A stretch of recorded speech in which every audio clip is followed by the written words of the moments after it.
très durer, mon Père. Et beaucoup les enfants de Dieu tombent face à la tentation et à l'épreuve. Mais nous prions que ce ne soit pas le cas pour elle. Que tu la tiennes par ta main et que tu l'aides à arriver jusqu'au bout.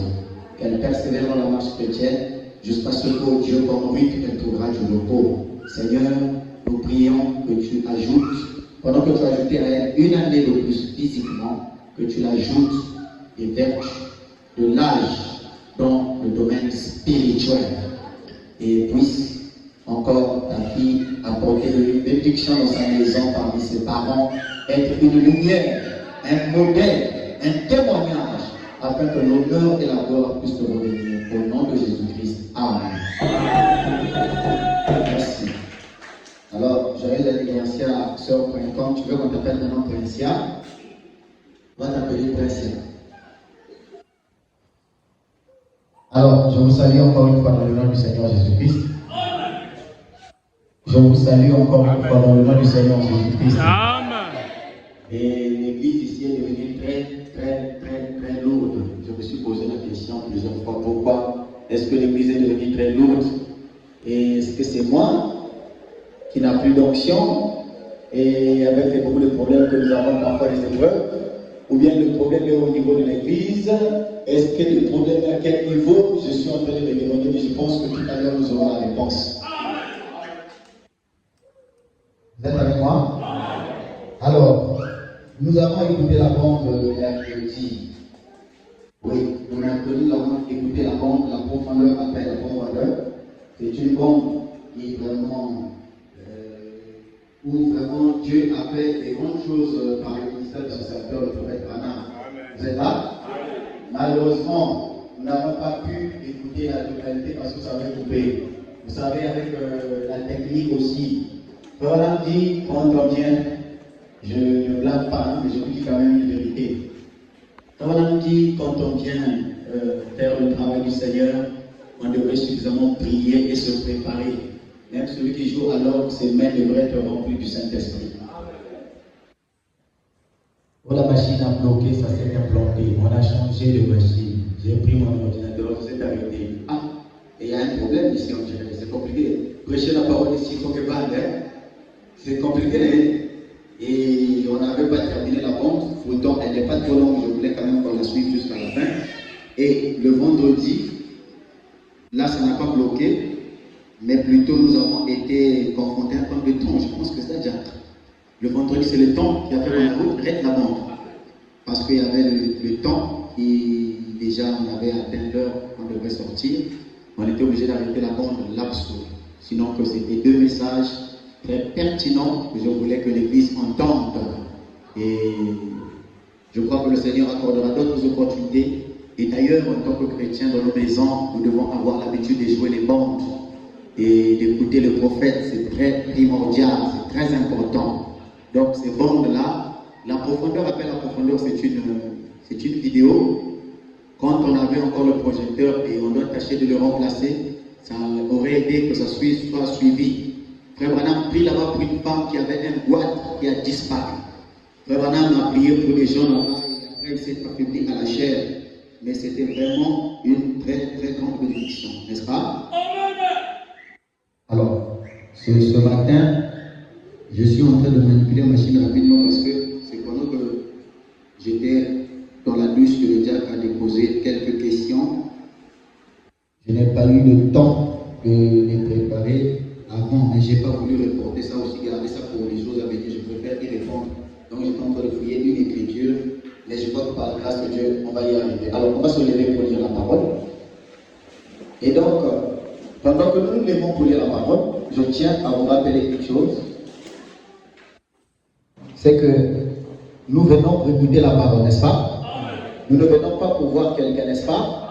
Et comme nous sommes venus écouter la parole, alors soyons dans l'esprit de la parole. Je disais, quand on écoutait les bandes le mercredi et le vendredi, la profondeur appelle la profondeur. L'église m'a dit, dis pas d'amen. J'ai dit, mais les aménistes sont partis où?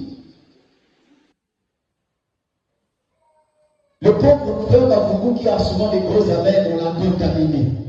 On l'a dompté le jour-là, en tout cas les amens avaient disparu. Maman Marc qui a des amens, ça a disparu. Abigail qui a des amens, ils ont disparu. Donc si on t'a adopté, on t'a mis dans la poche des gens qui disent pas amen. Hey! Oh Dieu, non, récupère ton amen. Ne permets pas à quelqu'un de te battre l'amen quand même. C'est toi qui dois adopter les autres. C'est pas quelqu'un qui n'a pas de bonne valeur de l'adopter. Vous êtes là? Alors aujourd'hui, on a besoin vraiment d'une atmosphère appropriée pour écouter la parole. Prenons nos Bibles. Nous allons changer, nous allons dans Genèse chapitre 1. Nous allons changer de lecture. Genèse chapitre 1, nous prendrons, je crois, le verset 11. Hier, je causais avec un frère qui m'a dit, mais ce passage-là, je ne comprends pas. J'allais lui répondre. J'ai dit non, ce n'est pas. Il n'a qu'à aller poser la question à son pasteur. Peut-être que je dirai quelque chose que son pasteur ne croit pas, ça ne sera pas bien. Alors, ici, ce matin, j'ai rencontré la même question, je la lirai. Nous lisons quand même ce passage. Genèse chapitre 1.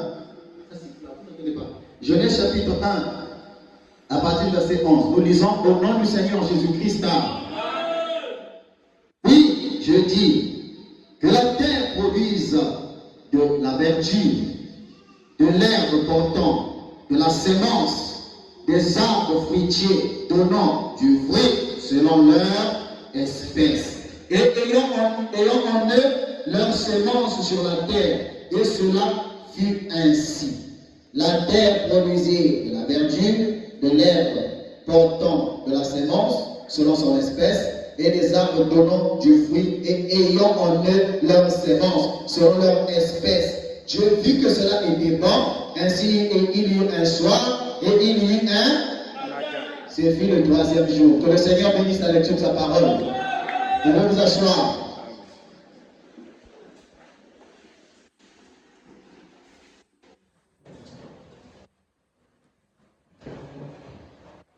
Je disais encore une fois que le Seigneur bénisse la lecture de sa parole.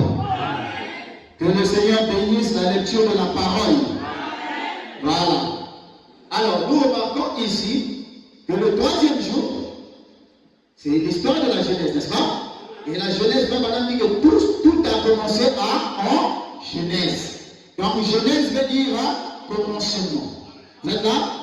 Et là-bas, Dieu est en train de créer. Le premier jour, il a créé. Il a commencé le ciel et la terre, ainsi de suite. Il a continué. Et les eaux, après, il a poussé. Vous êtes avec moi? Au troisième jour, il va créer de la verdure. Il va créer les arbres. Il va créer les plantes. Tout ce qui nous produit des fruits. Tous les légumes que nous mangeons ont été créés au troisième jour. Est-ce que quelqu'un peut dire amen? Amen. C'est ce que dit la Bible. Mais la condition était que chaque plante ne porte que sa sémence. Et quelque part, il a dit que chaque espèce se reproduit selon son espèce. Que chaque sémence se reproduit selon son espèce. Et tout le temps que Adam était dans le jardin d'Éden, il n'y avait jamais un pommier qui avait produit une orange. Il n'y avait jamais un oranger qui avait produit un citron. Il n'y avait jamais un citronnier qui avait produit quelque chose d'autre. Chaque plante se reproduisait selon son espèce. Je veux que quelqu'un dise un amen. Chaque plante se reproduisait selon son espèce. Mais il va arriver un temps où le mixage va rentrer. Vous êtes avec moi? Est-ce que vous êtes avec moi? Alors, je vais dire un peu les questions du frère ici. C'est des questions très, très pertinentes. Ça peut faire rire, mais ça. Moi, j'aime des gens qui posent des questions, n'est-ce pas? Alors, soyez dans l'esprit. J'ai constaté que l'église est très froide. Très froide. Sous prétexte que nous avons des épreuves, Non. Allons-y d'abord. Alors, si tu es trop froid vis-à-vis de la parole, un fils de Dieu, quel que soit là, nous avons enterré. Quand son âme va écouter la parole, il y aura une ébullition. Mais si les gens n'ont pas d'ébullition dans leur cœur, ça veut dire qu'en eux, il y a quelque chose qui n'est pas. Frère dit, le frère dit question. Que Dieu vous bénisse, pasteur. Je réponds, amen. Je pose la question en connivence avec la prédication du dimanche passé et surpassé. La question se focalise sur l'hybridation. Alors quand Dieu dit ça, il dit, donc j'avais touché l'hybridation, comment ça? Le dimanche surpassé, vous avez déclaré la femme d'Isaac, Rebecca, était noire. Ah, c'est sérieux, c'est vraiment l'âme qui le dit. C'est l'hybridation. Le frère dit, puisqu'elle était noire, Isaac était blanc, ça veut dire quoi? Oh non, faites quand même un bravo pour le frère, la lui sur la prédication. C'est pas les gens qui viennent dormir à l'église, non. Lui, il ne vient pas dormir, mais lui, il vient suivre. Il dit, pasteur, tu avais dit que je ne sais pas moi, le pasteur, ses frères, madame, il dit que Rebecca était noire. Et le frère dit non. Rebecca noire. Et si on a précisé qu'elle était noire, ça veut dire que les autres étaient comment? On ne peut pas venir dire que frère Mafoumou est noir. Pendant que je dirais que frère Mafoumou est noir, moi je suis comment? Si on a précisé que Rebecca était noire, ça veut dire qu'il y a une distinction aux autres. N'est-ce pas? Et pourquoi? Maintenant, elle était noire, elle s'est mariée avec Isaac qui était blanc. Alors, c'est quoi ça? Et aujourd'hui, on ne peut pas demander l'épouse des blancs ou les blanches. Oh, on va regarder la question avec du sérieux. Oh, que Dieu te bénisse, mon frère. Ça, c'est bien ça. Le dimanche passé, vous avez déclaré la femme d'Isaac, Rebecca, était noire. C'est l'hybridation. Le dimanche passé, vous avez déclaré l'olivier représentait les Juifs. Mais cet olivier a été greffé par l'olivier sauvage, qui représente les nations ou les gentils. C'est l'hybridation. Alléluia. Vous voulez pas dire amen? Et le frère a fait des remarques sur la parole, il a fait des diagnostics, et surtout, bon, je ne dis pas que c'est le cas, mais ça peut être aussi le cas. Surtout les gens qui ont des ministères exaltés. Quand le ministère bouge un peu là, ça fait réfléchir. Mais il dit donc que c'est l'hybridation. Une sœur noire peut se marier avec un blanc européen. Point d'interrogation. Hybridation de continent, il a précisé. Un Togolais peut se marier avec un Ivoirien. Point d'interrogation. Hybridation des pays. Il continue. Un monsieur peut se marier avec un civil. Hybridation des langues. Un membre de l'apparition tabernacle peut se marier avec un membre d'un autre tabernacle, hybridation des églises. Ils veulent même pas lire. Les gens qui veulent même pas lire. Donc ils sont venus à l'église, ils veulent quoi? Ils veulent seulement pas les péchés. D'accord, on va récupérer les péchés. Hybridation des églises. Merci davantage pour l'éclaircissement de ces préoccupations. Amen. Alors, vous savez, nous sommes en train de parler d'abord de la rédemption. Notre terme est, je sais que le rédempteur est vivant, et j'ai mentionné ici plusieurs fois que Job avait eu une vision, et dans cette vision, il va voir son rédempteur. Or, la tribu de rédempteur, la tribu du Rédempteur était une fonction qui était en Dieu, mais qui n'avait pas encore été exercée. Parce qu'il fallait qu'il vienne payer le prix. Il en avait donné une préfiguration, un type. Mais après, la réalité devait arriver au calvaire. Vous êtes avec moi? Amen. Alors, en Dieu, il y avait des choses, il y avait des plans, et il y avait ce qu'on appelle le triple dessein que je voulais toucher aujourd'hui, si le temps le permet. En Dieu, il y avait ce qu'on appelle le triple dessein. Il y avait un projet qui avait 3 plans, qui avait 3 points majeurs. Mais avant de le concrétiser, avant de réaliser son projet, il était obligé de passer par des étapes, jusqu'à ce qu'on est arrivé à la concrétisation ou à la réalisation de son projet. Vous êtes avec moi? Maintenant, quand Dieu fait des choses, vous allez voir, chaque chose que Dieu a fait dans l'Ancien Testament était significative. Cela représentait une chose à venir dans le Nouveau Testament. Vous êtes là? Regardez dans le temple, il y avait quelque chose qu'on appelait le chandelier, n'est-ce pas? Et le chandelier, c'était une lampe. J'ai plus de près ici, mais je vais mettre ça ici. C'était une lampe à peu près comme ça. Donc ici, il y avait un réservoir. Je ne suis pas un dessinateur. Si c'est le dessin, en tout cas, je mets 0. Et je suis en train de donner même ça aux enfants parce que Joseph, s'il décide, vous aurez pitié de lui. Alors, en bas, il y avait comme une cuve, là où on devait verser le riz, n'est-ce pas? Et il y avait comme des tiges ici. Et Frère dit, dans Ézéchiel, il dit qu'il y avait deux arbres qui avaient été mis là pour conduire l'huile. L'huile, comme nous mettons le pétrole dans la lampe, n'est-ce pas? Et l'huile là qu'on devait mettre là était conduite par deux arbres. Il était question de l'olivier sauvage et l'olivier pur, blanc. C'est eux qu'on avait placé là. Et Frère Madame dit, pourquoi on devait mélanger? Donc, il y a plus, mais il y a bois là. Vous savez, il y a des arbres qu'on plante qui sont comme des fleurs là, qui restent souvent à côté de l'ombre. Mais il y a des arbres qui ne restent que le manguier, l'avocatier. Vous êtes allé dans la forêt du Mayombe, le Mayombe, au fin fond là, vous allez trouver des avocatiers. Les avocatiers, vous allez les trouver dans les villages là où il y a des gens, n'est-ce pas? Mais dans le fin fond des villages, là-bas vous allez trouver le Moabi, le Limba, le Kambala, ainsi de suite. Alors, donc, il y a des arbres qui étaient sauvages. Il y avait un arbre qu'on appelait, parfois il dit le figuier, parfois il dit l'olivier, mais on prend beaucoup le terme l'olivier sauvage. Donc on devrait mettre l'olivier pur ou blanc, comment il appelle ça? L'olivier blanc. Il appelle un nom, c'est comme blanc là, je vais retrouver ça bientôt, je vais dire ça. Alors il dit, donc il y avait les deux oliviers, le sauvage et le naturel, les deux. On devrait le mettre là, ils avaient le même rôle de conduire l'huile. Alors, en haut, nous avions les lampes, n'est-ce pas? Et les lampes là avaient un ordre d'allumage. 1, 2, 3, 4, 5, 6, 7, c'était la dernière lampe. Et comme on dit, quand on allumait les lampes du chandelier, représentait la lumière de chaque âge de l'église. N'est-ce pas?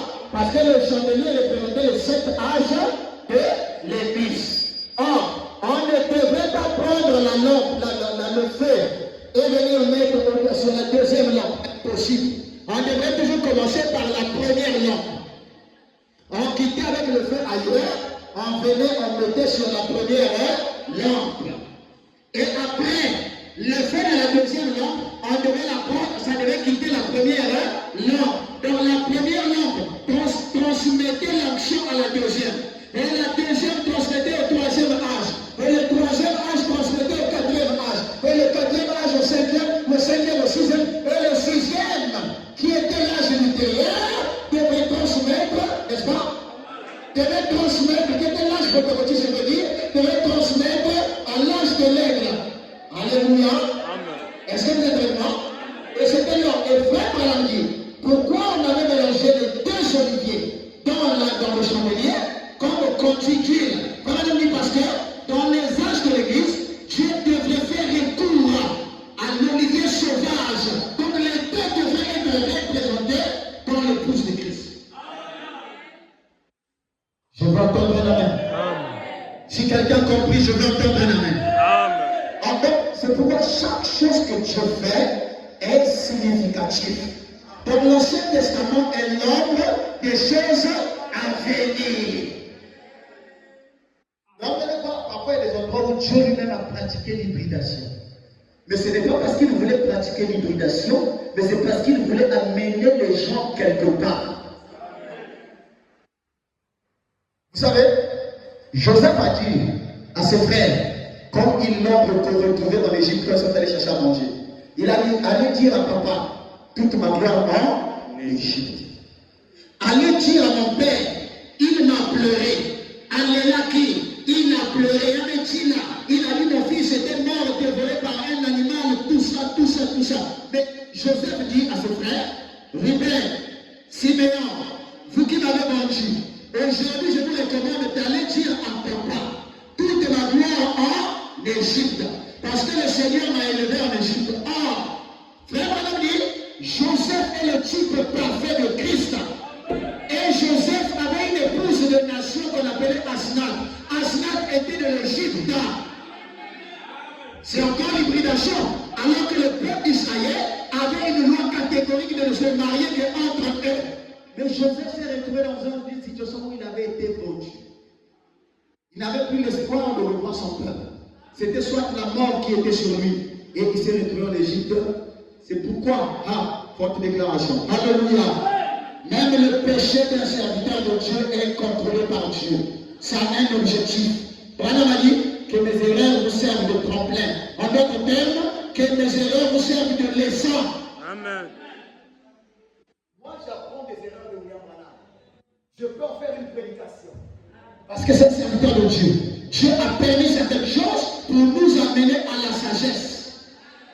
Je ne sais pas si quelqu'un peut comprendre. Dieu permet certaines choses pour nous amener, et même, permettez-moi, même tes erreurs à toi en tant que fils de Dieu, ça impute. Mais vous ne voulez pas dire amen à ça? Amen à quoi? Donc, tout celui qui ne dit pas amen à la parole est devenu un démon. Je réponds. Parce qu'un fils de Dieu, en fait, un démon, c'est un esprit. Démon, ce n'est pas une personne. Mais comme on dit, tu deviens démon, ça veut dire que le démon s'est incarné en toi. Parce qu'un vrai fils de Dieu, lorsqu'il arrive, il entend une portion de la parole qui touche son cœur et son âme. Il y a à l'intérieur de lui quelque chose qui fait que je ne reste pas tranquille. Donc, Branham me dit que nos erreurs à nous, les péchés parfois que nous commettons, c'est fait exprès. C'est Dieu qui permet qu'on passe par là. Branham a prêché un message qu'il a intitulé qu'il devrait passer par là. Dieu connaît par où tu devrais passer. Dieu connaît là où tu devrais tomber. Je te pose la question. Est-ce que Dieu ne connaît pas ton parcours? Est-ce qu'il ne connaît pas tes lendemains? Est-ce qu'il sait que tu es faible? Mais pourquoi il t'a pas fait dévier? Pourquoi il t'a pas donné la force? Parce qu'il le sait, il fallait que tu passes par là. Quelqu'un dit amen. Est-ce que ça va? Je peux continuer? Et donc, Dieu a fait que Joseph va prendre une Égyptienne, Asnath. Elle n'était pas juive. Et Branham dit, cela représentait seulement l'histoire parfaite de Christ. D'une façon, donc, Branham dit une histoire parfaite, ça veut dire que point par point, ça s'accorde. Jésus, qui ne devrait pas épouser la race juive, mais qui devrait prendre une égyptienne, une païenne, c'est nous. C'est encore le rachat.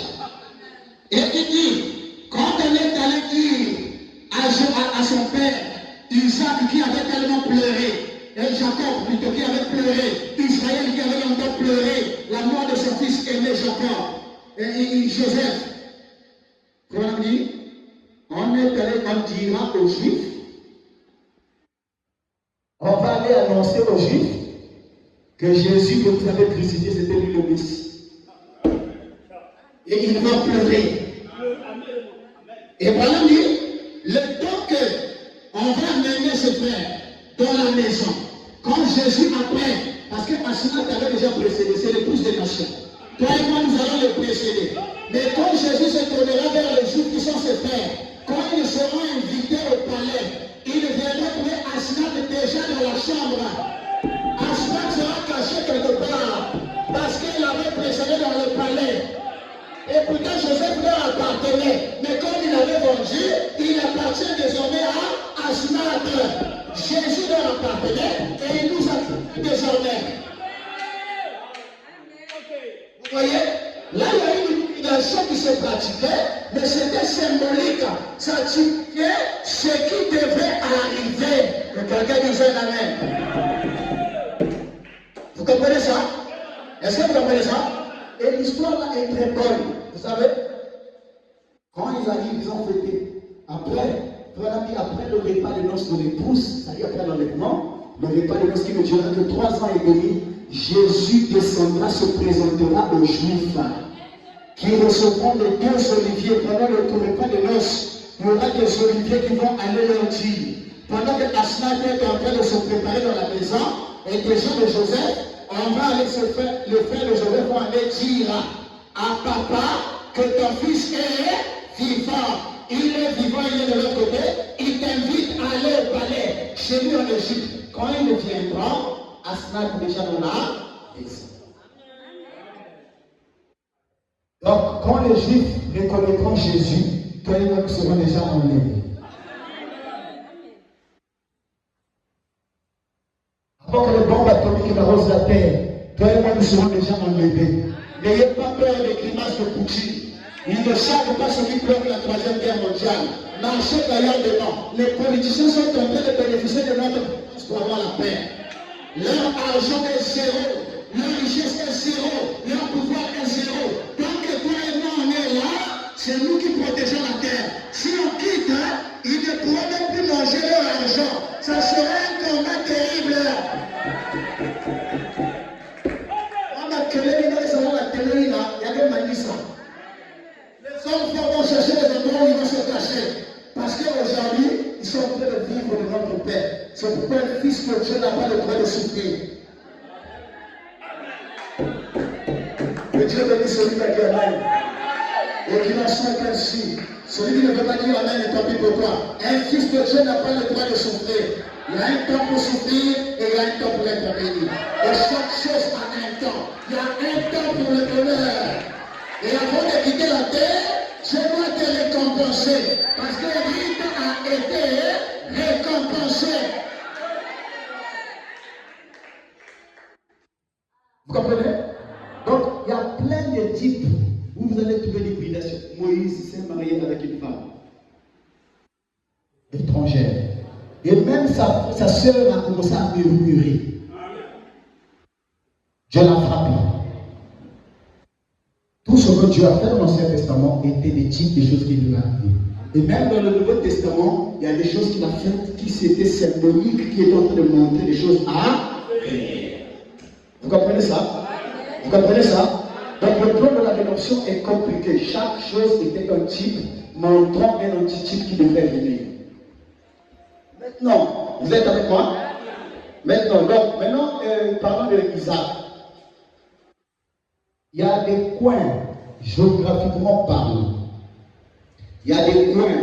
Vous allez voir, on parle de combien de races? 3 races. Les rouges, les blancs, les jaunes et les noirs. 4.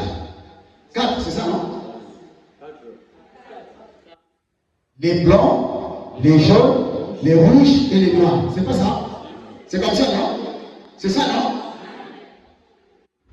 Alors, vous allez voir que l'Indien est blanc. Prenez un Indien, mettez-le à côté d'un Français. Vous allez remarquer la différence. Prenez un Français, mettez-le à côté d'un Russe. Vous allez remarquer la différence. Vous êtes là? Est-ce que je dis la vérité? Pourquoi? La coloration dépend d'une géographique.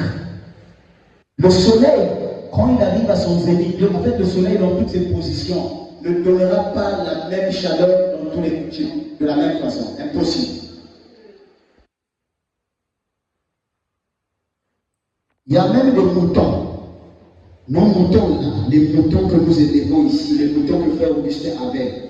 Je ne sais pas s'il en a encore. Les moutons de Frère Augustin. Allez chercher les moutons qui sont en France. Regardez les deux, les deux sont des moutons. Mais vous allez voir, il y a une différence même sur leur poil. Même leur visage. L'ours de l'Afrique et l'ours de l'Europe sont différents.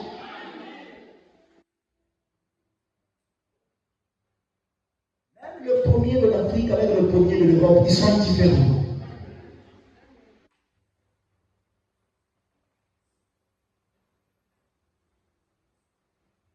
Pour avoir les conditions d'une bonne germination à la vie à l'école, il fallait qu'il y ait de l'eau, il fallait qu'il y ait du soleil, il fallait qu'il y ait, n'est-ce pas, du fumier. Et tous les sols n'ont pas le même fumier. Il y a des fumiers qu'on trouvera en Afrique, on ne trouvera ça nulle part ailleurs.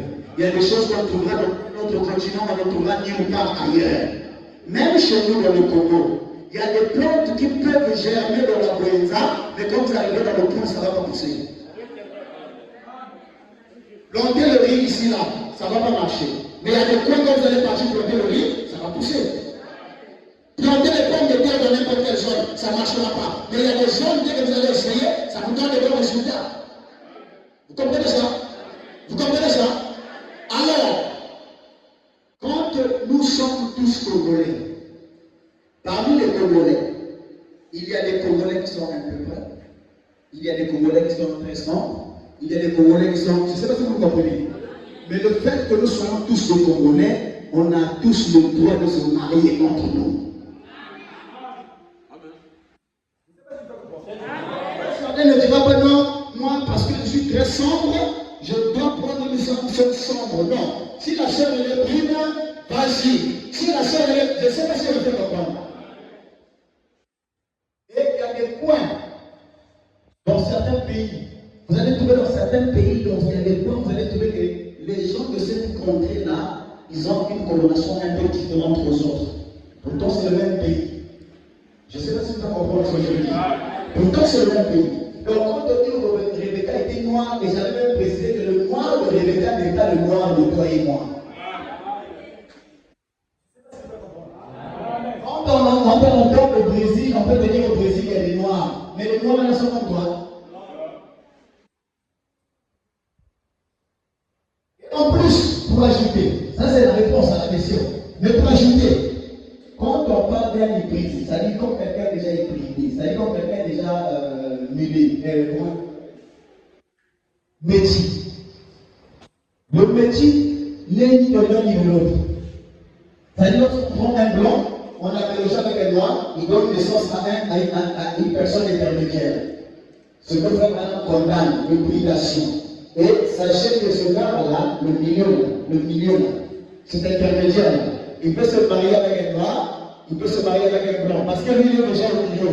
Il est ni blanc ni noir, ou il est blanc et noir, et tout à la fois. Est-ce que c'est pas si vous faites comprendre? Je ne sais pas si vous faites comprendre. Maintenant, ça c'est fort. Vraiment que Dieu merci. C'est l'écriture que je suis en train de fouiller là, mais je n'ai pas retrouvé ça. J'ai cherché ça trop rapidement. Mais avec le temps, frère Branham me dit ceci.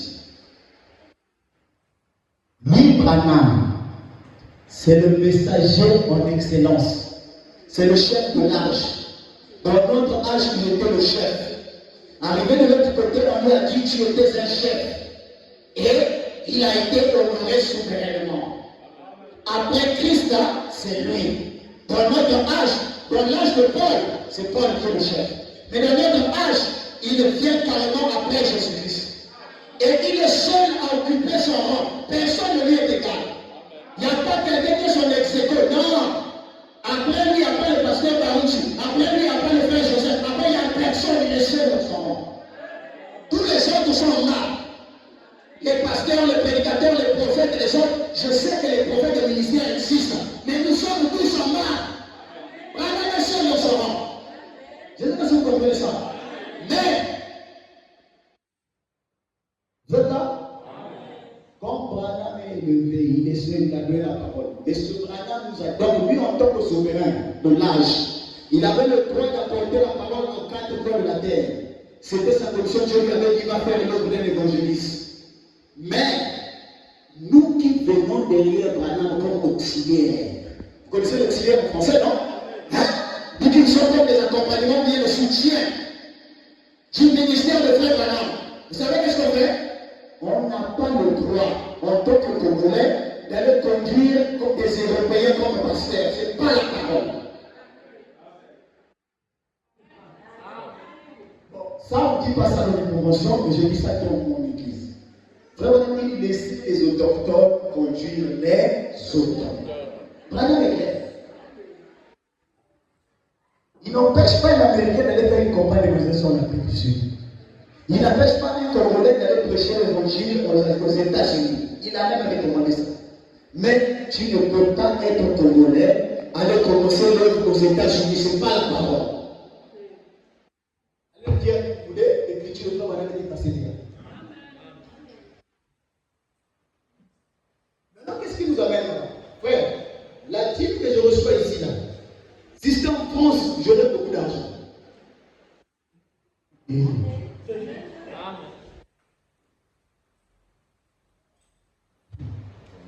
Attendez. Je vais vous donner un exemple. Parce que quelqu'un ne comprend pas. Le vrai problème qu'il y a, c'est l'argent. Un pasteur des États-Unis qui a une petite église, avec un pasteur congolais qui a une grande église, ils n'ont pas la même arme, ils n'ont pas le même moyen. Mais la différence, c'est quoi? C'est que le pasteur américain qui est en Amérique, là, son argent, il remarquera, lui ne remarquera pas quelqu'un comme un mini. Parce que ses dépenses sont grosses. Sa maison coûte cher, ses déplacements coûtent cher, tout ce qu'il dépense c'est gros. Mais si toi, le Congolais, tu vas d'abord te donner un peu, tu viens ici, tu fais la monnaie. Pourquoi les Noirs veulent aller là-bas? On te donne 1000 francs. Parlons comme ça. Vous avez 1000 francs. Mais dans les 1000 francs là, si ce n'est pas les francs, c'est pas. Si c'est les francs euros. Ou les dollars. Le 1000 francs là, tu vas multiplier ça par combien? Si c'est euros. Hein? 150, 500. T'as fait l'opération. Bon. C'est beaucoup d'argent. Non, douane. 1 euro égale à 651,957 francs. Ça, c'est en douane. Quand on fait la déclaration en douane, c'est ça cette valeur qu'on prend. Nous, si on peut prendre seulement 650, on essaie de calculer avec 650. Ça va donner combien? Ah? Il dit 1000 francs en bas. 1000 euros. 1000 euros. On n'a pas dit 10 000. Non, on a dit 1000 euros. C'est comme on dit 1000 francs CFA. C'est la même chose avec le dollar. Vous comprenez, non? Donc, du coup, quand on va là-bas, tu as eu 10 000 euros, tu as eu 40 000 euros, quand tu reviens ici, tu deviens millionnaire.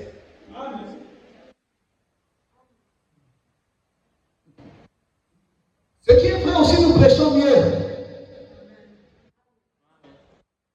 Ça ne veut pas dire que nous sommes mieux.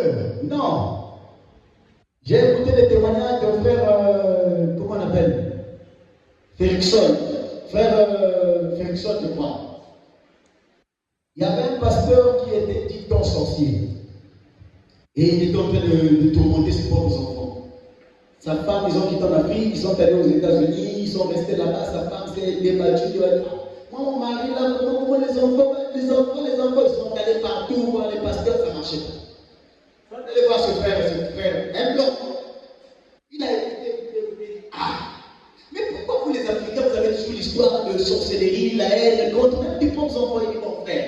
Moi, je n'ai pas ici une écriture de frère Branham qui me dit que tu es sorcier ou comment là. Je prends la Bible là, que j'utilisais même quand frère Branham était vivant. Il dit Dieu c'est Dieu.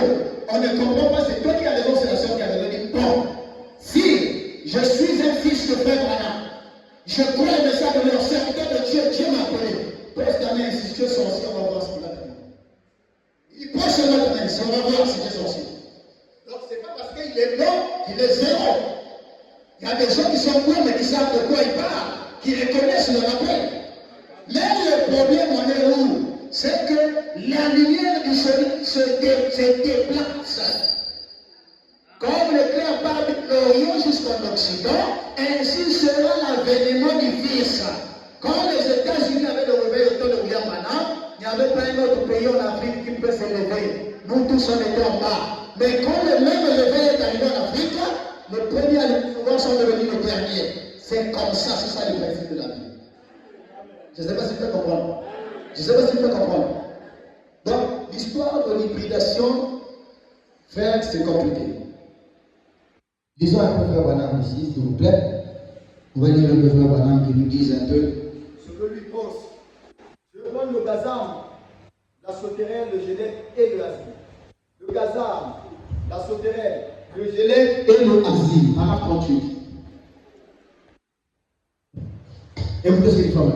Et pendant que j'étais assis là, cet après-midi à lire, je me suis dit, il m'est arrivé d'ouvrir Joël et je me suis dit, le Seigneur va simplement parler quelque chose au sujet de Joël. Et là-bas, et de ce gazan, ce gelec, ce asile et la sauterelle, et combien cela a dépouillé ce arbre. Branham dit l'arbre épouse devait être rongé par les gelets, le gazan, le asile et la sauterelle. Et voilà quand il est en train d'étudier ça, il dit voilà comment ces insectes sont mangés sur l'arbre. Et l'arbre là c'est l'épouse. Vous êtes avec moi? Il dit bien, cet arbre était de nouveau représenté dans Matthieu 24. Je ne sais pas si vous êtes là. Prenons d'abord Matthieu 24 avant de continuer. On va continuer. Parce que les enseignements, on n'a pas besoin de toucher la télé quelqu'un. Et si quelqu'un ne dit pas Amen, vraiment il a des problèmes. Matthieu 24.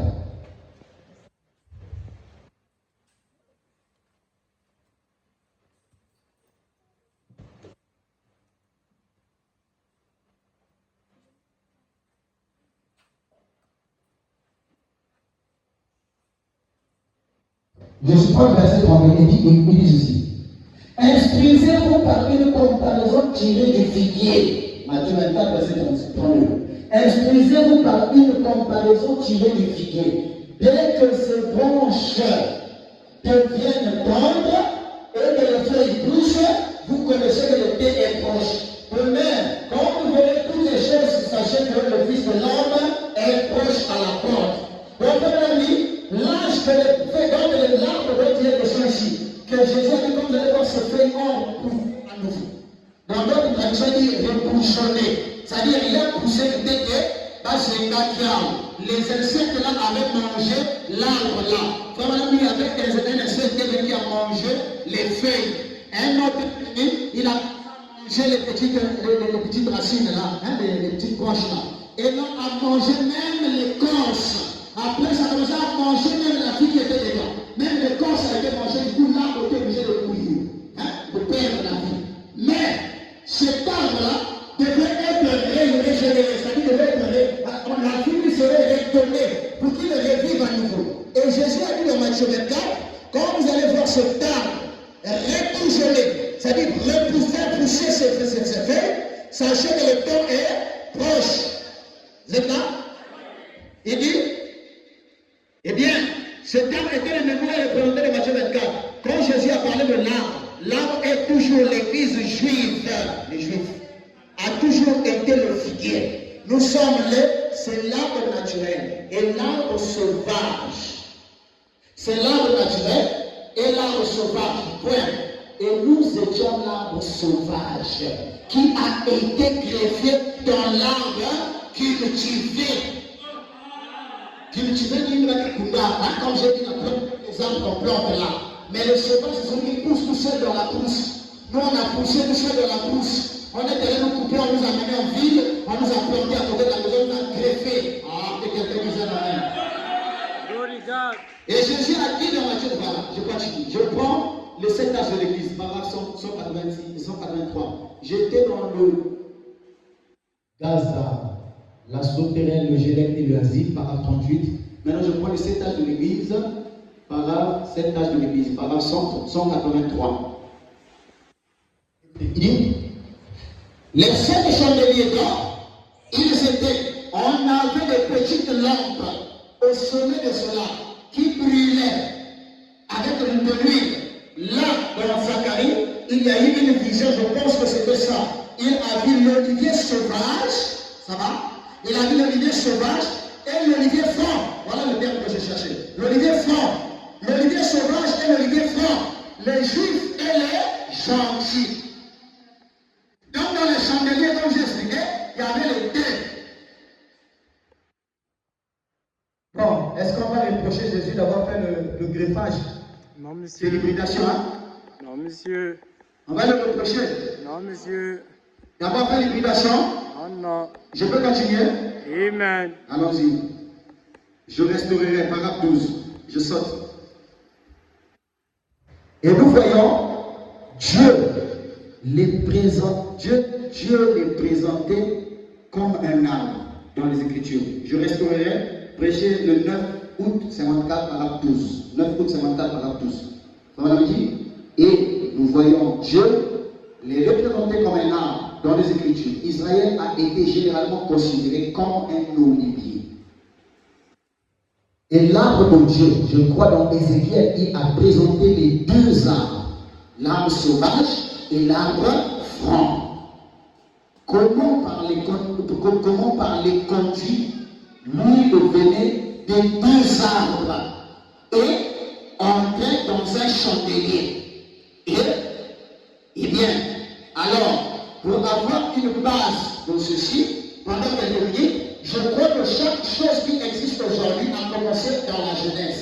Le mot Genèse signifie commencement. Et chaque culte que nous avons sur la surface de la terre aujourd'hui a son origine dans la Genèse. Ça veut dire qu'Adam et Ève faisaient les cultes dans le jardin d'Éden. C'est frère Madame qui le dit. Je vais avancer. Ce que nous avons jamais, c'est le commencement. Autrement dit, que chaque culte,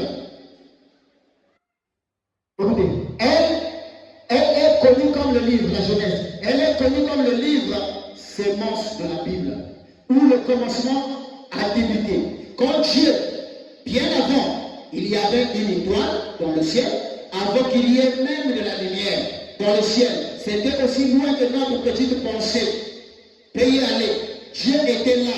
Tout ce grand espace, l'éternité, en éternité. Dieu était là, l'éternité. Ensuite, Dieu est sorti de nos gosses, ce qui nous appelons la petite lumière sacrée, qui est sortie de cette obscurité, ou plutôt de cette éternité. C'était un enfant qui joue devant la maison de son père. Et dans sa pensée infinie, il avait la représentation de ce qui arriverait à la fin, depuis le commencement où il était alors. Et alors, il a parlé et il a dit que ceci soit un atome s'est détaché de quelque part, et là, au ciel, et le soleil est venu à l'existence. Vous êtes là? Donc, quand on a expliqué que le commencement, Dieu n'était qu'une petite étoile. C'était l'éternité. C'était Elohim. Après, voilà. Je continue d'abord. Cette pensée, je vais y revenir si le temps nous permet de rentrer dans le truc des saints. Je vais y revenir. Ce qui est important dans cette écriture que je viens de lire, là, il y avait deux pensées ici. La première pensée, c'était d'appuyer que, au verset 12, au paragraphe 12, où il dit, et nous voyons Dieu présenté comme un arbre dans les Écritures d'Israël a été généralement considéré comme un olivier. Voilà. C'était ça la première pensée. Maintenant, la deuxième pensée, nous allons y revenir si le temps nous permet. Maintenant, parlons un peu du mariage. Est-ce que le Vili Boshi peut se marier, l'Ivoirien? Bon. Un jour, mon frère me dit, on a une maman là, qui lui avait dit, pas notre père, mais il y a une maman là, dans la famille, qui lui avait dit, oh non, si quelqu'un vous l'arrive, il faut que vous le l'arrive. Si quelqu'un vous chanteur normal, ce n'est pas bien, c'est l'hybridation. Bon, je ne sais pas, ils ont lu ça dans quelle brochure, dans quelle Bible. Moi, je n'ai pas une écriture pour appuyer cela. Je n'ai aucune écriture pour appuyer ce genre de pensée. Mais ce que moi je crois, nous allons lire ça ici, c'est quoi une espèce? Une espèce, le dictionnaire dit, une espèce, c'est une image, aspect, apparence des éléments consacrés. Donc il dit, dans l'espèce, on a l'image, on a l'apparence, et il y a quoi? Et l'aspect. Bon, ça c'est du moins le dictionnaire que j'ai. C'est une sorte, c'est une qualité, biologiquement parlant. Donc il dit biologiquement parlant, c'est une sorte et une qualité. Je ne sais pas si vous avez compris. Donc cette qualité donne son image. Cette qualité donne son image, qu'est-ce qu'il a dit? Son aspect, son apparence. Mais, attendez un peu. Est-ce qu'il y a certains Camerounais, si on le met là, on te pose la question, on te demande, monsieur le monsieur là, il est de quel patron, il ne parle pas. Parce que nous découvrons certaines personnes, c'est quand ils commencent à parler. Quand ils parlent par l'accent, tu sais que c'est un accent nigérian, c'est un accent béninois, c'est un accent, mais il y a des gens, on peut nous mélanger. Les Quinois, les Congolais, les Burkinabés, les Ivoiriens, on ne parle pas, on fait des photos. On regarde seulement notre aspect, notre forme, notre aspect, notre présentation. Mais on peut nous confondre tous. Et après, on parle de la biologie. Donc, on doit avoir la même espèce biologiquement parlant. Mais biologiquement parlant, qu'est-ce qui différencie le noir du blanc? Couleur. Donc, biologiquement parlant, la peau, oui, d'accord, c'est visible. Maintenant, dans l'intérieur, qu'est-ce qui nous différencie? La mélanie. La mélanie, non? Oui. Hein? Oui. Le Camerounais n'en a pas. Si. Le Congolais n'en a pas. Si. L'Ivoirien n'en a pas. Si. En quoi nous sommes des espèces? c'est différent d'une montre avec un avocat. Quand vous prenez la montre et l'avocat, commençons par leur aspect, leur noyau, leur forme, tout ça c'est différent. Même la montre Alphonse avec les membres de Boko. Quand tu regardes ce que tu sais qu'il y a des membres de Boko, il y a des membres d'Alphonse. Vous avez déjà confondu la montre Alphonse avec comment on appelle les membres vous avez bien confondu les membres comme ça. Hein? Nada. Leur apparence, leur image, leur représentation, leur forme et leur sémence intérieure. C'est ce qui détermine leur race, leur espèce. Parlons de race. Vous êtes avec moi? Tu es Congolais, tu arrives là, tu vois ton frère, c'est comme ça, c'est le démon là qui a détruit le pays.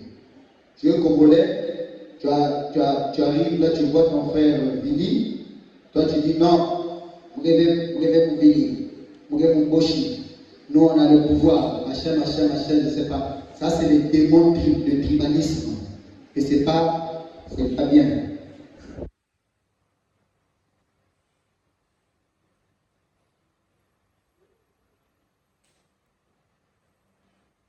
La race parle de la lignée. Vous êtes là? Amen. On a parlé de l'espèce. Ça, c'est le dictionnaire. Ça, c'est pas formation. On a parlé de l'espèce. Maintenant, ici, on parle de la race. Race parle de la lignée. Ensemble des descendants et des descendants d'une même famille. Groupe d'individus qui distinguent d'autres groupes, qui est distingué d'autres groupes par un ensemble de caractères physiques. Donc, on attribue la constance non pas à l'action du milieu, mais une lointaine. Je reprends. Vous êtes avec moi? C'est quoi la race? Lignée, du point de vue. Ensemble des descendants et des descendants d'une même famille. Quand on dit ici ensemble des descendants d'une même famille, faisons beaucoup attention. Parce qu'en temps normal, si on parle des descendants d'une même famille, on n'a pas parlé juste de la généalogie ou des grands-parents, mais on parle des descendants. Quand on parle d'un descendant, on voit d'abord l'origine, la provenance. Mais quand vous allez bien regarder la provenance des Noirs, ils ont un point commun. Amen. Peut-être pas tous, mais la majorité. Beaucoup disent ils sont de la RDC. Les Togo sont de la RDC, les Mandala sont de la RDC. Après, quand vous allez arriver en RDC, on va vous dire que la RDC, c'était un seul peuple, donc une partie venue de l'Angola. C'est pas ça. C'est pas ça, c'est comme on disait en géographie. Le Rwanda Congo, non. Donc, il y avait ceux qui sont sortis de l'Angola, il y avait ceux qui sont sortis de Rwanda ici, et après cette famille s'est mélangée ici, on a formé le Vili, le Boshi, le Congo, le Nari et tout. Mais un bon, c'est en fait des histoires qu'on n'a pas vraiment les détails. Même on a ceux qui ont essayé d'étudier ça, mais il y a quelqu'un qui me disait, quand vous prenez les Bembe et les Kamba, c'était deux femmes différentes. Donc le monsieur a pris une femme, elle a donné naissance aux enfants, c'était les Kamba, et les autres enfants, c'était les Bembe, mais après, tout cela bloqué. Donc vous voyez que c'est presque les mêmes choses. C'est presque les mêmes choses. Quand vous quittez ici, vous quittez Pointe-Noire, vous rentrez dans le Guilou, non? Vous quittez Pointe-Noire, vous rentrez dans le Guilou. Après, si vous ne lisez pas les plaques de délimitation, quand vous arrivez dans le Niari, vous avez même du mal à savoir. Après le Guilou, c'est le Niari, non? Donc vous avez même du mal. Guilou Niari. Comment on appelle le village là? Chez vous, la Pama. Voutier. C'est le Guilou, c'est le dernier village du Guilou, je crois. Donc, quand vous avez quitté Fouti là, vous rentrez dans le Niari. Si vous n'avez pas lu une plaque, vous ne savez pas que je suis déjà dans le Niari. Vous êtes là? Et quelqu'un qui est ici, par exemple, il arrive, vous traversez la limite, le goudron là-bas, vous entrez dans un autre département. Mais qu'est-ce qui va m'empêcher, moi, ici, d'aller m'installer de l'autre côté? Vous êtes avec moi? Je prends un exemple. Le pasteur Matikou m'a fait temps de m'expliquer. Il dit non. Je suis allé accompagner quelque part, on était parti au cimetière familial. On arrive, quand on arrive chez lui, après il dit, j'étais en train de le regarder sur le pas. Mais Je lui posais des questions un peu ma curiosité pour essayer de comprendre réellement. Après, il me dit non, en fait, moi je suis terrien. Même ici, je ne suis pas terrien, sauf que ça, cette zone-là, c'est pour nous. Comme vous voyez le village Mengo, là, ça leur appartient. Parce que c'est eux qui ont commencé le village Mengo. Et après Mengo, je pense que c'est Moutoto, quelque part là-bas, ils sont allés choisir une zone sépulcrale pour enterrer leurs parents. Mais ils ne sont pas de là. Il dit, nous avons quitté la ligne, comment vous appelez la route de Matimukai, tu peux pas. De l'autre côté là-bas, maintenant, nos parents étaient venus s'installer ici. Et comme ils sont venus s'installer ici, c'est eux qui ont commencé le village Mengo ici. Et ils avaient choisi la zone ici pour enterrer les parents. Et après, quand les autochtones ici ont voulu vendre, mettre en valeur leur terre, on a eu un débat, on est allé au tribunal. C'est vrai que c'est leur terre, on a récolté que c'est leur terre. Mais comme c'est nous qui avons commencé le village, donc il y a des zones qu'on nous a données à nous. Donc même si nous ne sommes pas originaires d'ici, même il faut monter de Awa. Donc s'il veut, il peut découper une parcelle à côté de leur cimetière, il dit non, la zone là nous appartient, je te donne une parcelle ici, prends ça, tu viens construire ta maison ici. Vous comprenez ça? C'est la même chose. Donc quelqu'un qui a quitté à côté, pourquoi les gens qui ont appuyé la RDC pour venir s'installer au Congo? Parce qu'on était frontaliers, non? On est le même peuple. C'est pas comme ça. C'est pas comme ça. Si. Il y a même des villages dans les fins fonds de Boko, là vous avez du mal à connaître si vous êtes au RDC, si vous êtes au Congo. Oui. C'est pas comme ça. Si. C'est ça, non? Amen. Donc la limitation raciale n'est pas vraiment entre nous les Noirs. Vous allez vous faire mal à la tête pour rien. Je ne connais pas trop l'histoire et la géographie, mais je pense bien qu'on peut y a quelque chose qui nous différencie avec les Blancs. C'est un élément qui est d'abord génétique. Nous avons la mélanine, donc eux ils n'ont pas. Si un autre Noir en a, et de morphologie ou d'apparence, il est noir comme moi, il n'y a pas de problème, on peut se marier, on peut aller de nouveau. Je ne sais pas si vous comprenez. Et pour terminer, je vais vous donner un exemple très simple. Très simple.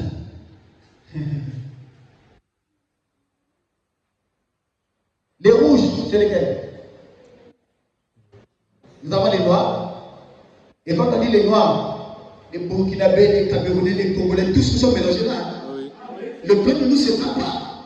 Nous sommes tous mélangés, n'est-ce pas? C'est pas ça. Nous sommes tous mélangés. C'est nous-mêmes qui nous subdivisons. Toi et le Malien, vous êtes noir. Vous deux, vous avez la mélanine. Et le Français, non. Continuons. Les rouges, c'est lesquels? Les Mérindiens. Les Indiens. Maintenant, les blancs, c'est lesquels? Les Européens. Les Américains sont lesquels? Les Américains sont où? Il y a une hybridation en Amérique. Les Américains, c'est issu d'un mélange fort. Vous vous trompez. Mais l'Américain n'est pas rouge. Oui. Vous êtes avec moi?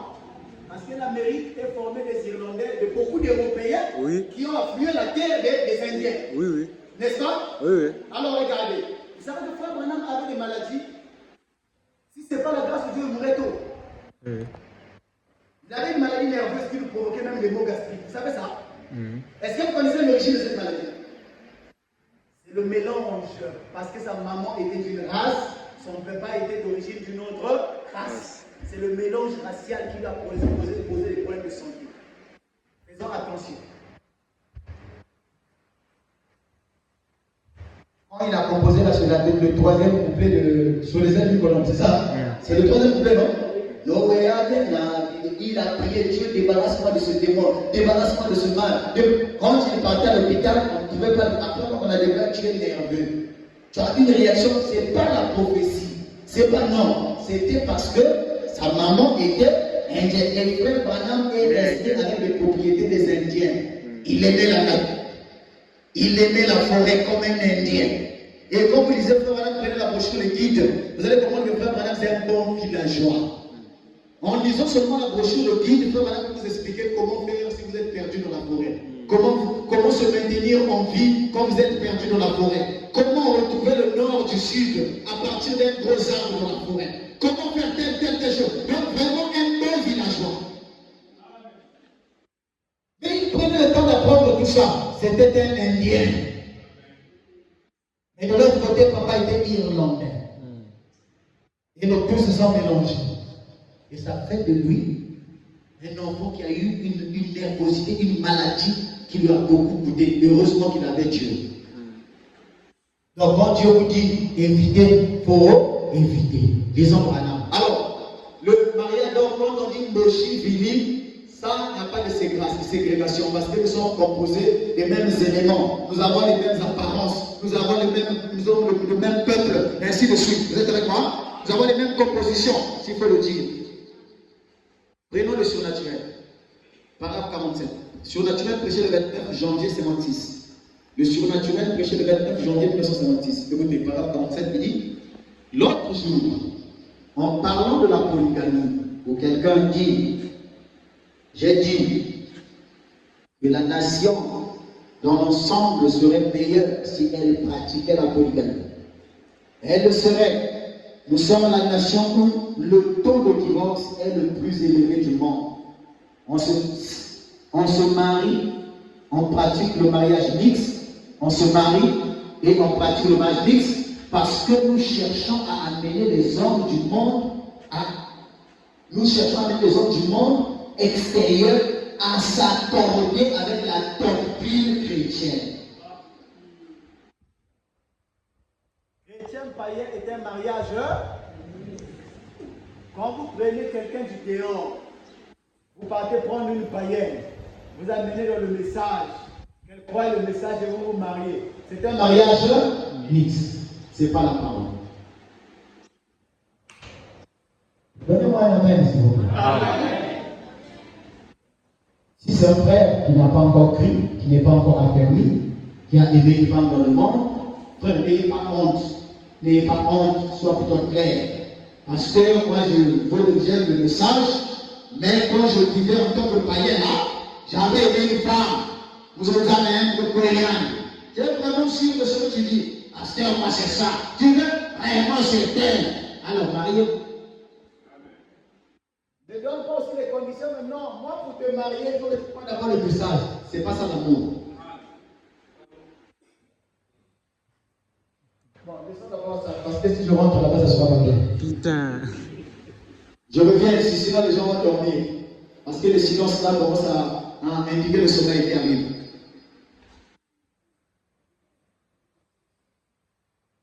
On se marie, on pratique le mariage mixte.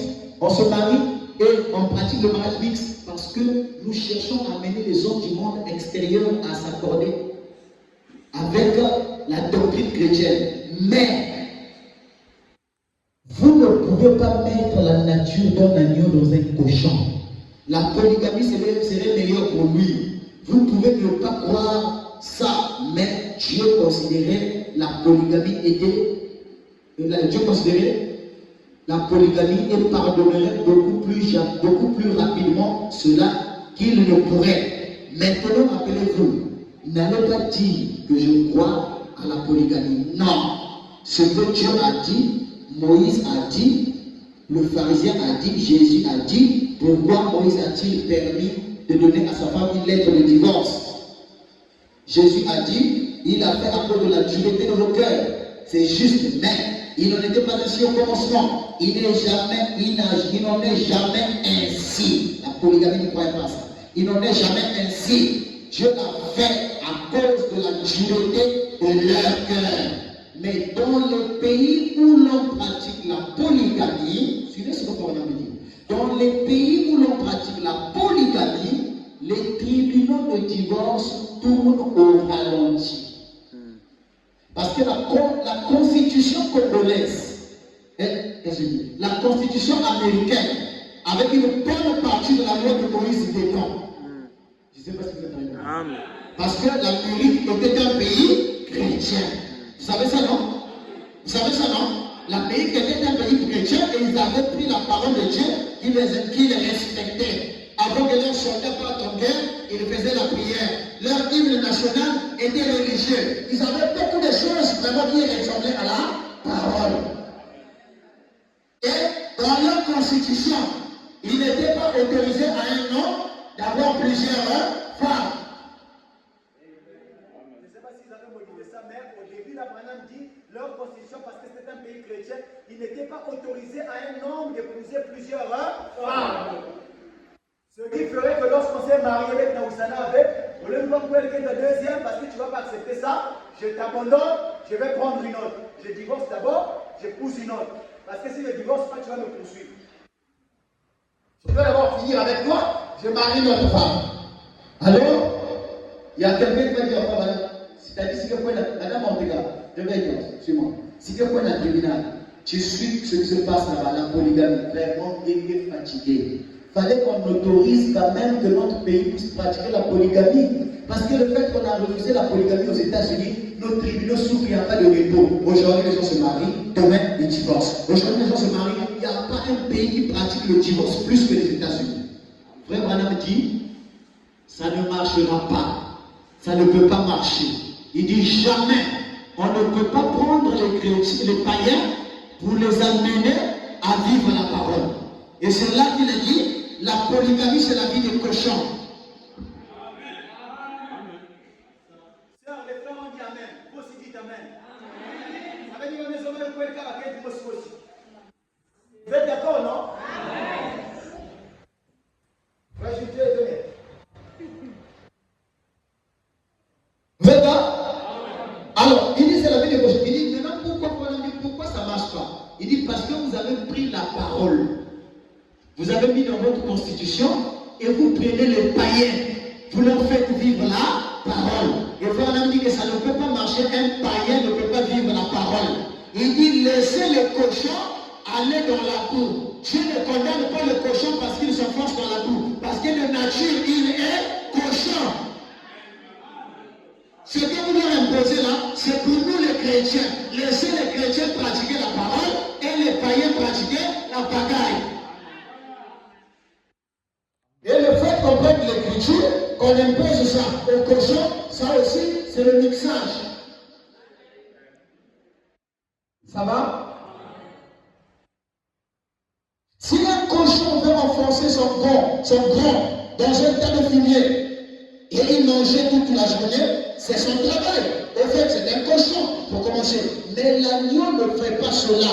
Le pécheur, c'est un cochon pour commencer. Mais alors, lorsque vous cherchez à faire d'un cochon un agneau, il fait une conversion. Et il doit entrer dans une atmosphère différente. Et quand il entre dans cette atmosphère, ses désirs changeront et sa nature changera. C'est ce qu'il en est aujourd'hui. Donc, frère, ne rentrez pas dans la vie des cochons.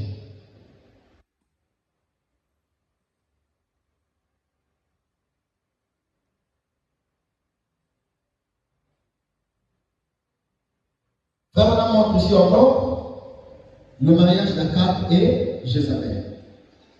Il dit Jézabel, regardez, Jézabel était une païenne parce qu'elle était idolâtre. Elle adorait les dieux païens, n'est-ce pas?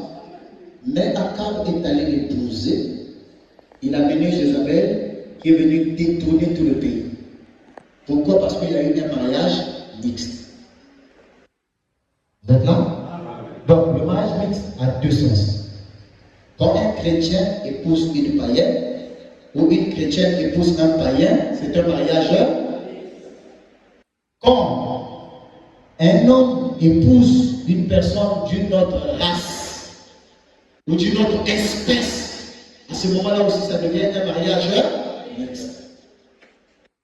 Le premier mariage mixte qui s'est fait, c'est quand, d'abord c'était même pas un mariage, c'était un adultère, mais qui a croisé les séances. C'est quand le serpent qui était d'une autre espèce. Vous êtes avec moi? Quand le serpent qui était d'une autre espèce, parce qu'il avait une sémence différente de celle d'Adam. Et Frère Branham dit même son apparence était différente. Il était un homme, mais un gaillard, un géant. Il avait une beauté extra. Quand Frère Branham se met à commenter sur le serpent ancien, mais c'est pas possible. Il parlait de façon raffinée, un savant. Et quand il a croisé sa sémence avec celle de Ève, ça a donné un enfant qui avait une contre-nature. C'est-à-dire Caïn Et Caïn a prouvé qu'il était différent d'Adam. Adam ne tuait même pas les moutons. Mais Caïn a eu l'audace de tuer un homme.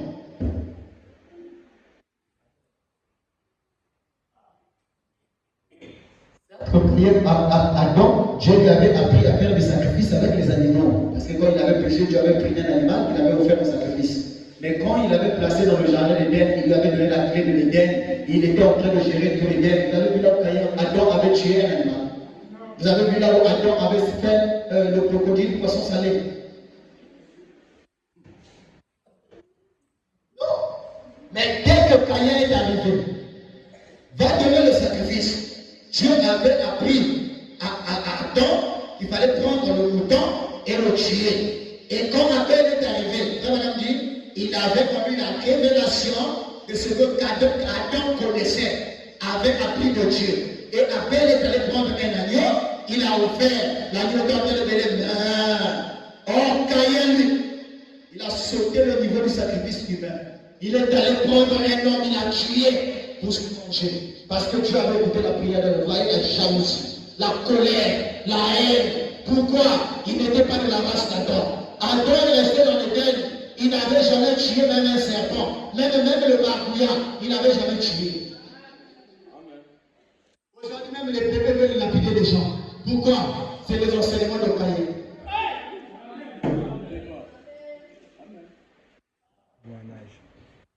Moi, je bébé dans la langue, il a dit. Les bébés noirs sont sortis des enseignements de Caïn. Vous comprenez ça? Alors, que le Seigneur nous aide d'être. Donc, voilà un peu si je peux relire ces questions. Le mariage mixte. Donc, je reprends rapidement.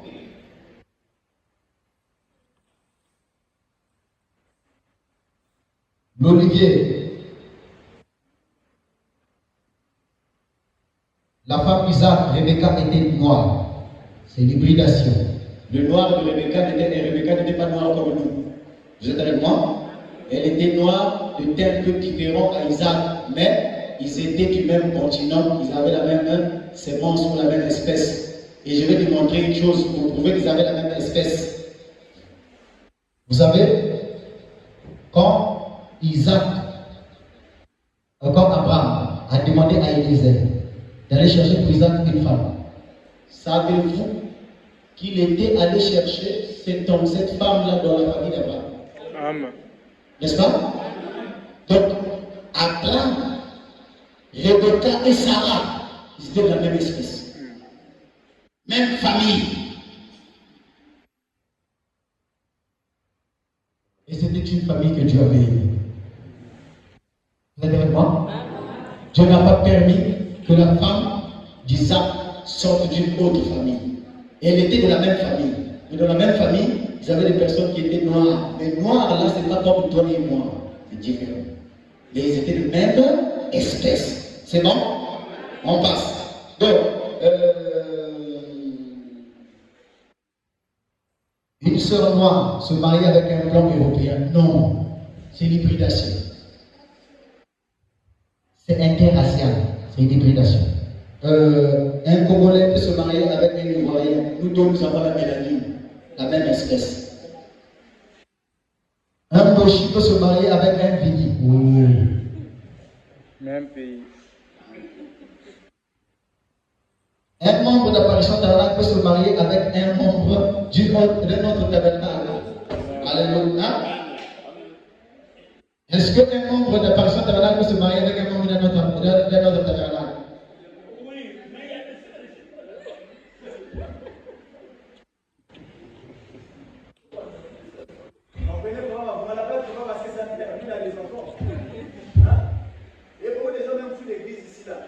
Parce qu'il y a moins de frères ici.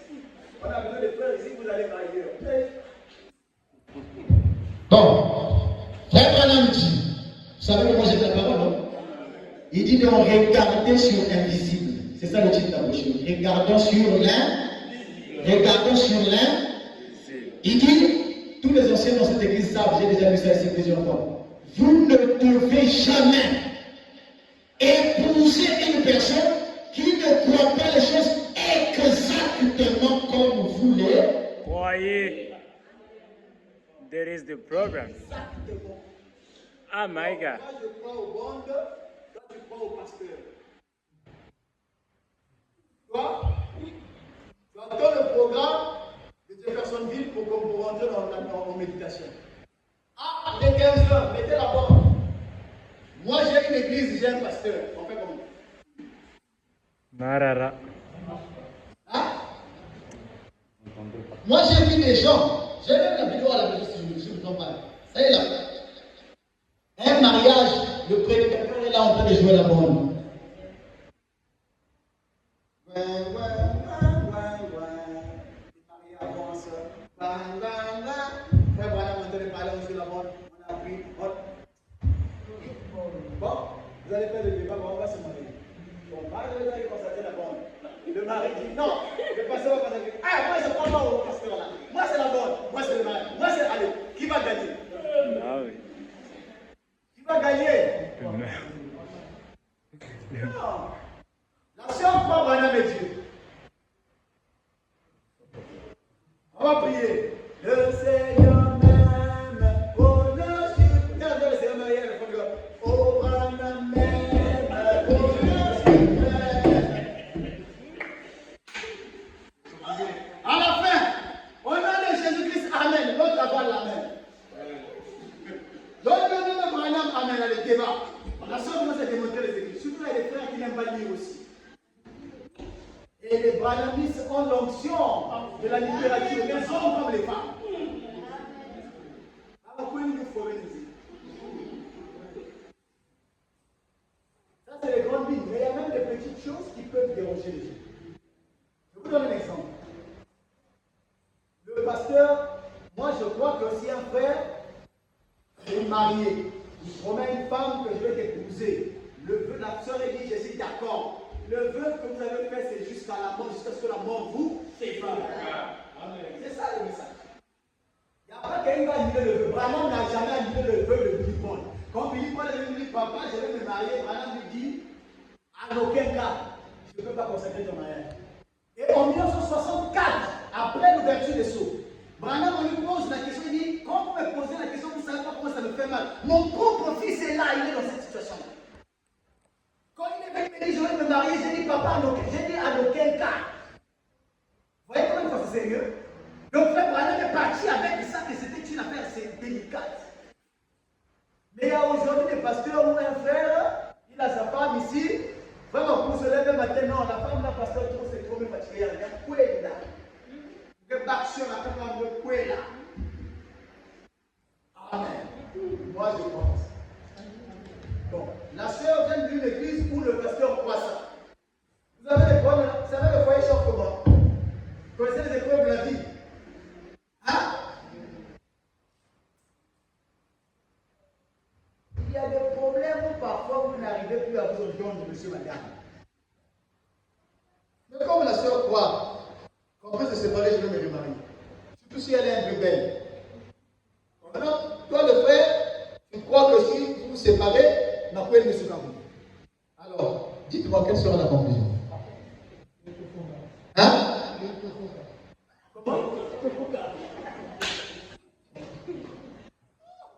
Faites attention. Branham dit, regardons sur la musique, vous ne devez jamais épouser une personne qui ne croit pas les choses exactement comme vous croyez. Donc, avant d'aller choisir une tierce femme, de donner une femme dans une tierce église, il fallait que vous veilliez bien de savoir qu'est-ce qu'il croit. Hein? Il faut bien chercher à savoir qu'est-ce qu'il croit. Sinon, vous allez croiser. Nous, on a eu des problèmes ici avec frère Joseph et ma classe. Et il croit que la fiancée peut aller chez le fiancé. On va dire non, c'est le fiancé qui doit aller chez la fiancée. Débat. On va lire les Écritures. Je dis bon, parce qu'on va lire ensemble. Si peut-être c'est moi qui ne connais pas, on va lire ensemble. J'ai dit, là, j'ai dit, en tout cas, jusque-là, tout ce que je suis en train de dire, je ne vois pas ce que vous dites. Oh non, mais Rebecca, non, plutôt, Marie était partie à la maison de Joseph. En fait, les gens ne comprennent pas la risque que ça va. Marie était partie à la maison de Joseph, ils sont en train de faire le programme, on va construire la maison, comment sera le plan de la maison où on va vivre désormais. J'ai dit, pasteur, même vous êtes dans une table. Ma fiancée vient chez moi, dans ma maison. On est en train de faire le plan de la maison qu'on va construire. Ça veut dire qu'on n'est pas dans ma maison. Ce n'était pas les Congolais qui ont des difficultés de construire comme toi et moi. S'ils sont on est dans ma maison avec ma fiancée. On est en train de faire encore le plan de la maison que nous allons construire. Ça veut dire qu'on aura une deuxième maison au moment. Lisons ça d'abord. Quand on a commencé à lire, on s'est rendu compte qu'ils étaient chez Rebecca, ils étaient chez Marie. Et ils étaient en train de faire le plan de la maison où ils iront vivre. J'ai dit, ne me stop.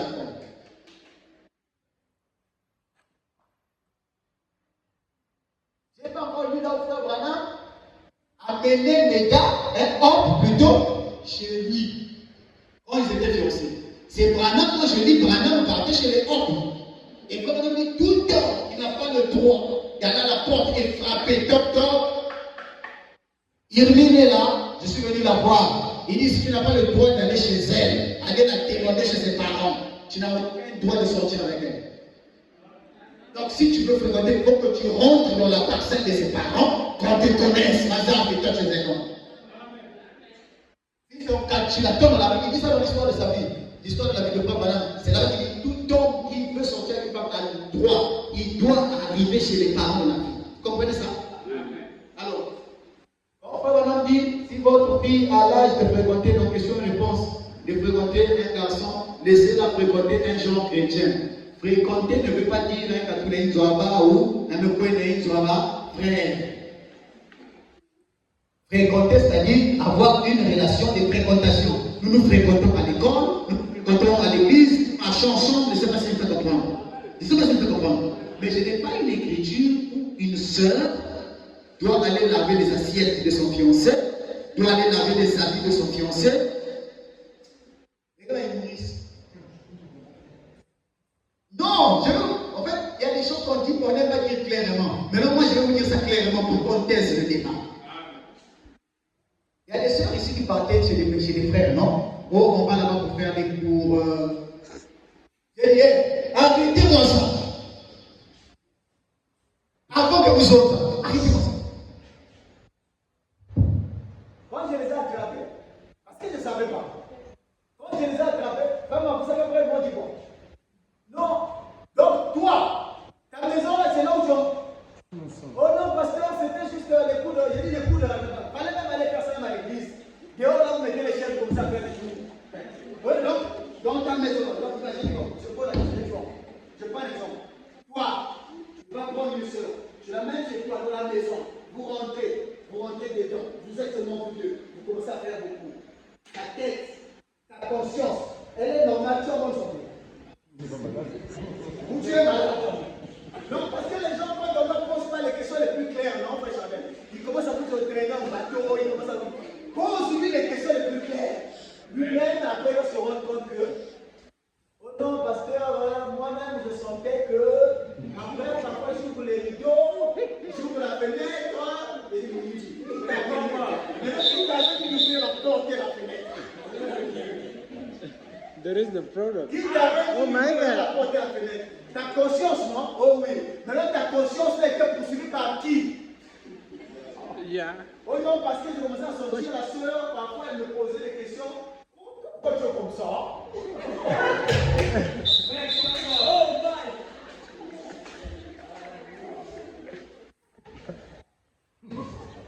Oh my God. There is the product. Bon, ça c'est une personne que tu n'aimes pas. Vous avez juste un contrat de formation. Bon, maintenant imagine une personne que tu aimes. Sois quand même sérieux. Une personne de gentleman. Une personne quand même honnête. Parce que la chose qui nous tue parfois n'est pas sincère. L'honnêteté. Pas clair. Une personne que tu aimes. Tu veux l'épouser, toi tu voudrais qu'on soit déjà ensemble. Les parents sont en train de grimacer encore, mais le diable vient et a posé les choses au milieu, tout ça. Vous vous retrouvez là, dans la maison. Les jours qu'on va dormir ensemble. Vous ne vous aimez pas?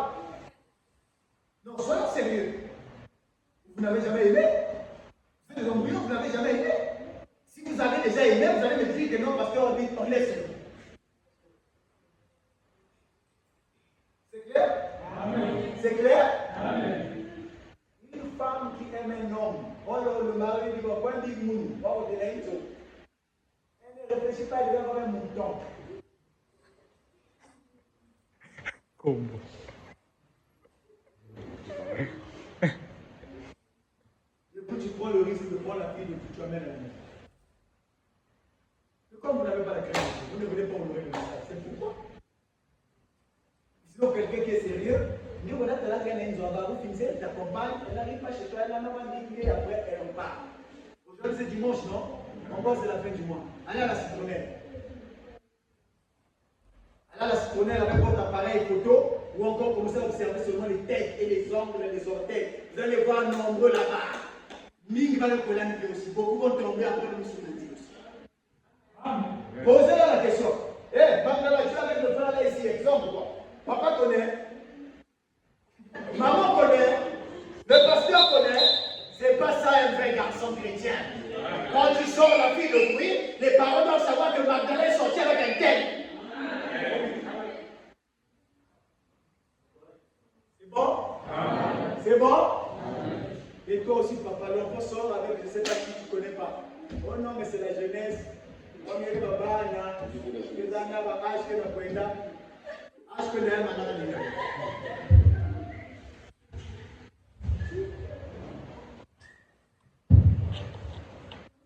le Seigneur vous bénisse.